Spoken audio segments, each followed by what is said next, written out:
The stolen soul of Benin. To conquer a kingdom, they first had to take its spirit.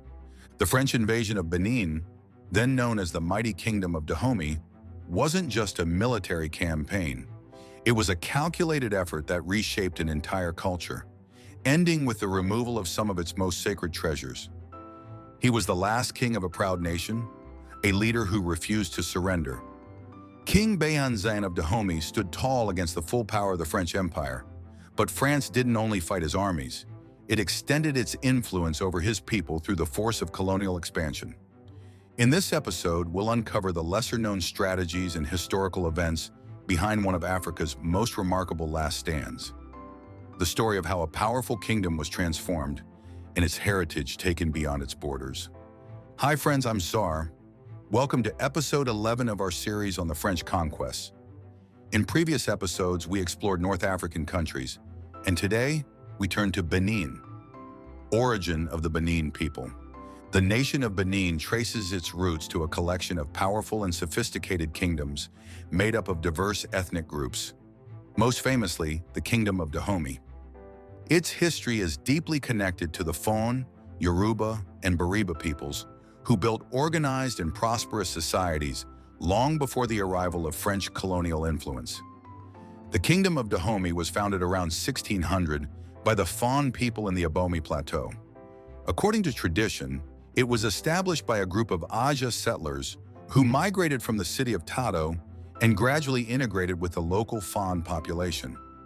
Dahomey became known for its strong governance and highly organized military structure. The king, known as the Ahosu, held supreme authority, overseeing both political and spiritual life. The kingdom was also renowned for its exceptional military units, including the Dahomey Amazons, an all-female regiment celebrated for their courage, discipline, and unmatched training. Over time, Dahomey expanded its influence across the region, interacting with neighboring states through trade, diplomacy, and occasional conflicts, shaping the cultural and political identity of what would later become modern Benin. Today, Benin stands as a mosaic of these rich legacies.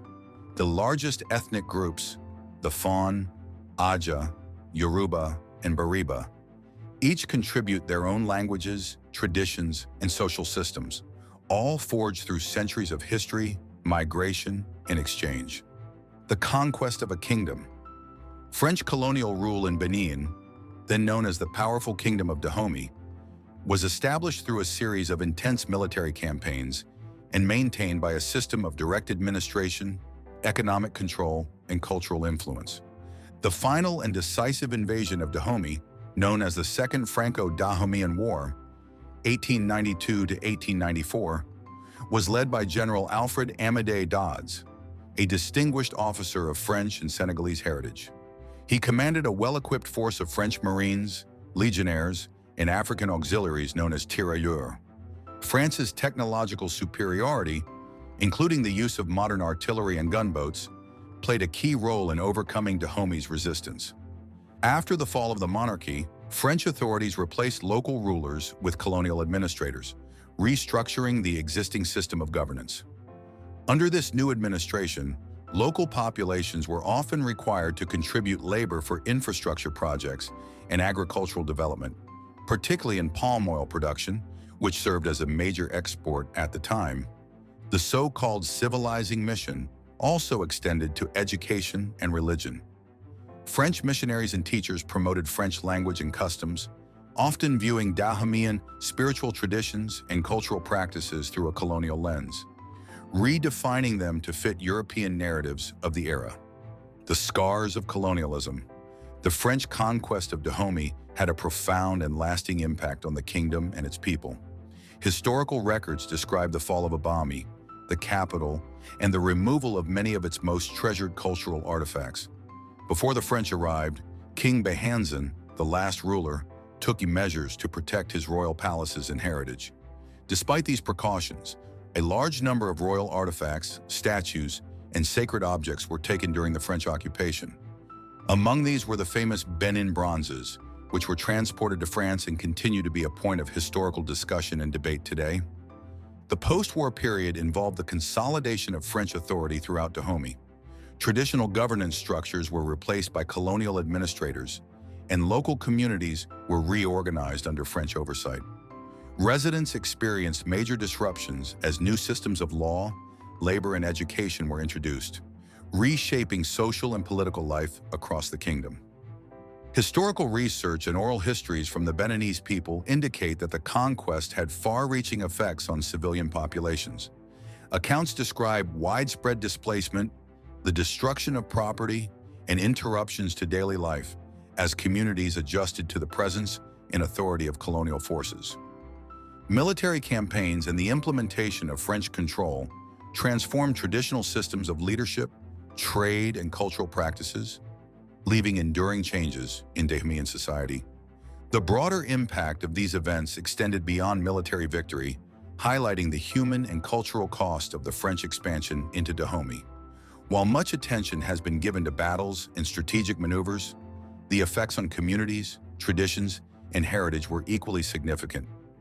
These transformations influenced the kingdom's social structure and collective memory for generations to come. By examining this period, we gain a deeper understanding of how European colonial policies reshaped African kingdoms.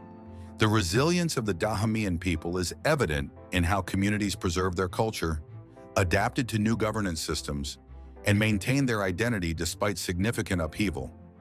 Studying these events also allows us to consider the legacy of colonialism on modern Benin. From cultural heritage and political institutions to social organization, the echoes of this period continue to be felt today.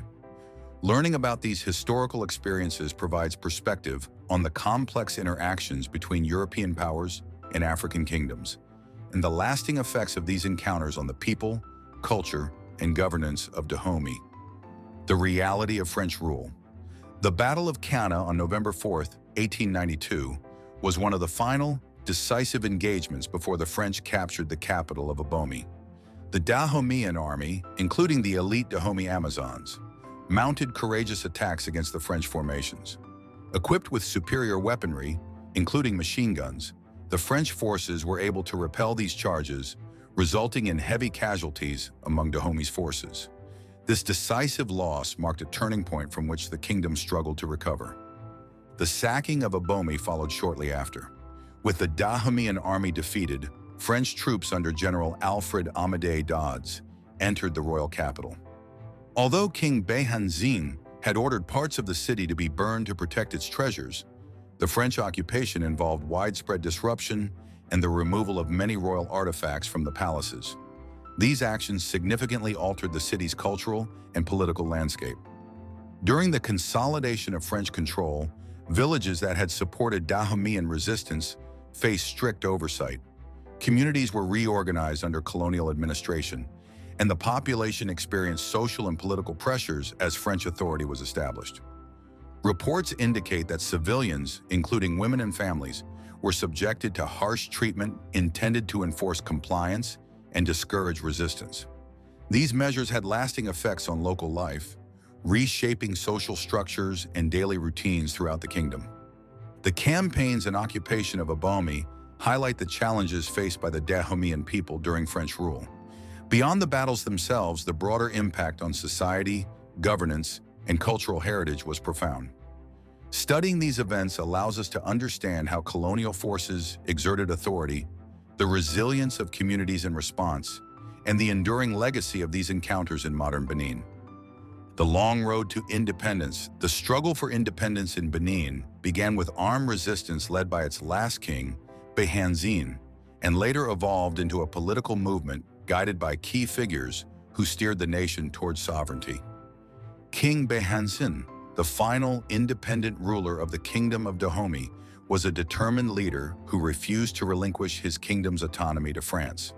When French forces began advancing on Dahomey's coastal territories, Behanzin mobilized his army, including the renowned Dahomey Amazons, an all-female military regiment.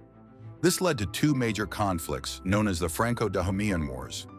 While Behanzin's forces displayed remarkable courage and strategic skill, they were ultimately outmatched by the technologically superior French army under General Alfred Amédée Dodds. After a protracted two-year conflict, the French captured the capital of Abomey in 1892.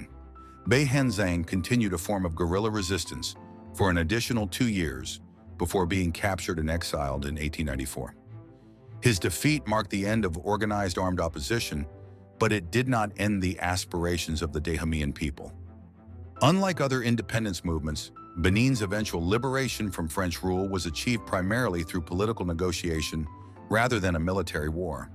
Leaders such as Hubert Maga played a pivotal role in guiding the nation through discussions and legal processes that secured sovereignty. Global pressure on European powers to decolonize after World War II, combined with a shared movement among African political leaders, helped create the conditions for peaceful independence. Thus, while the initial resistance under King Behanzin involved military action, Benin's ultimate independence was part of a broader wave of decolonization across Africa. The transition highlights the resilience of the Dahomeyan people and the importance of political leadership in achieving lasting national sovereignty. Studying this period allows us to understand how historical resistance and negotiation combined to shape the modern nation of Benin, demonstrating the interplay between courage, diplomacy, and the broader global context of African decolonization, the looting of a nation's soul. Some developments during French colonial rule in Benin, when viewed in isolation, could be seen as positive in terms of modern infrastructure and state formation. However, it is important to understand that these actions were primarily intended to benefit the colonial administration rather than the Beninese people. They were designed to make the colony easier to manage, more profitable, and more efficient for France. Healthcare facilities introduced modern medical practices capable of treating diseases that had previously been difficult to address. However, these facilities were limited, often concentrated in areas with European populations, and primarily intended to maintain the health of colonial administrators and the labor force so they could remain productive. Similarly, schools introduced the French language and curriculum, creating a small, French-educated local elite.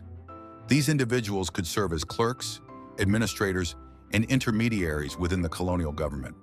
While this education provided some opportunities for local advancement, its main purpose was to support colonial administration and gradually replace indigenous knowledge and cultural systems. The French also built infrastructure and introduced administrative systems that have continued to influence modern Benin. Yet these developments were byproducts of a colonial project aimed at control and efficiency rather than the welfare of the local population. France has not provided formal compensation or a state apology to Benin for the actions of the colonial period. While French leaders, including President Emmanuel Macron, have acknowledged the suffering and injustices experienced during colonial rule, they have consistently avoided a formal apology, citing concerns about potential legal and financial implications. Instead, France has taken specific steps of recognition and cultural restitution. The most notable example occurred in November 2021, when 26 royal treasures, including statues and a throne looted from the royal palaces of Abomey in 1892, were returned to Benin. President Macron framed this gesture not as an apology, but as a step toward a new cultural partnership, allowing Beninese youth to reconnect with and reclaim their heritage. France's current approach focuses on targeted acts of restitution and recognition, rather than a comprehensive state apology for the colonial period. These measures provide an opportunity to preserve and honor Benin's historical and cultural legacy, even as broader questions about reconciliation and historical responsibility continue to be discussed. A legacy of suffering.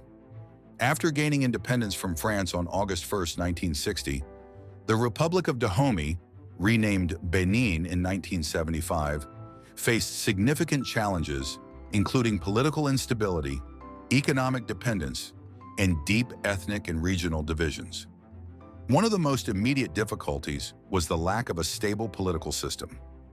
Rather than a unified national identity, politics were divided along ethnic and regional lines, dominated by three rival leaders: Hubert Maga from the north, Surumigan Apathy from the southeast, Porto Novo, and Justin Ahomadegbe Tomatin from the south-central Abomey region.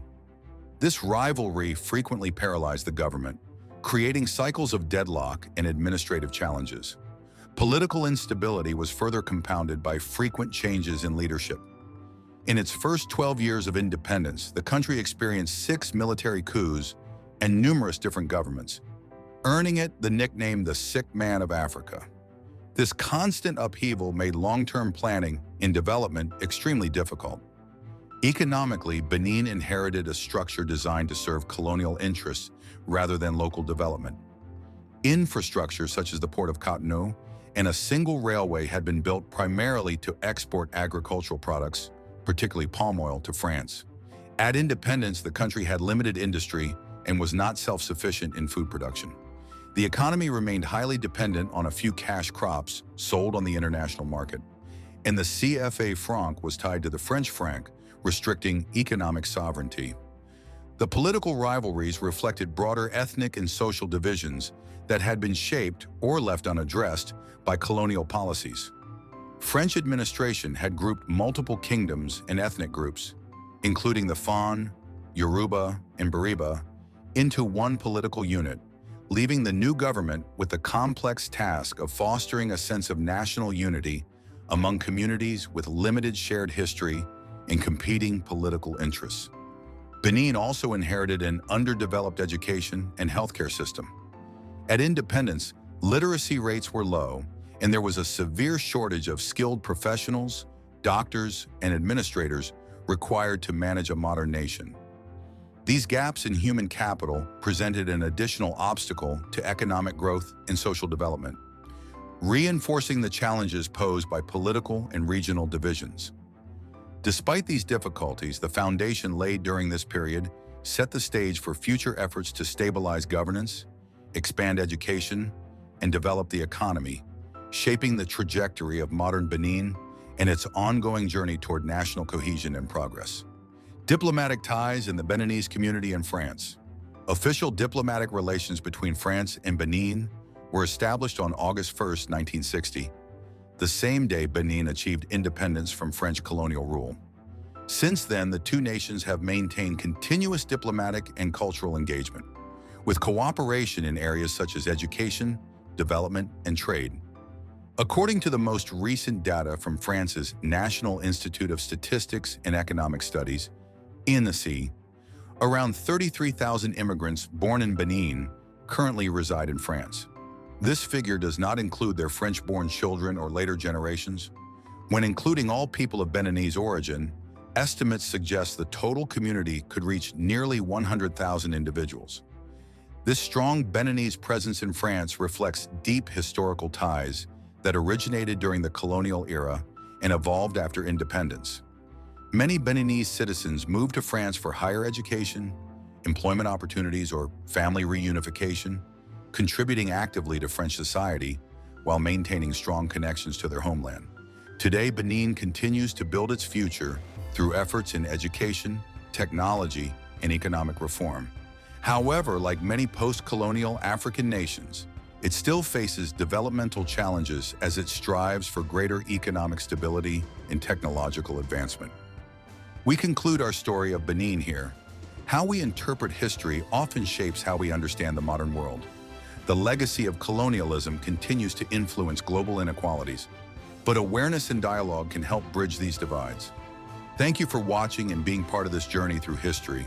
If you found this story insightful, don't forget to subscribe, like, and share to help bring more untold stories to light. Join me in the next episode where we'll explore another chapter of African history, the French invasion of Chad.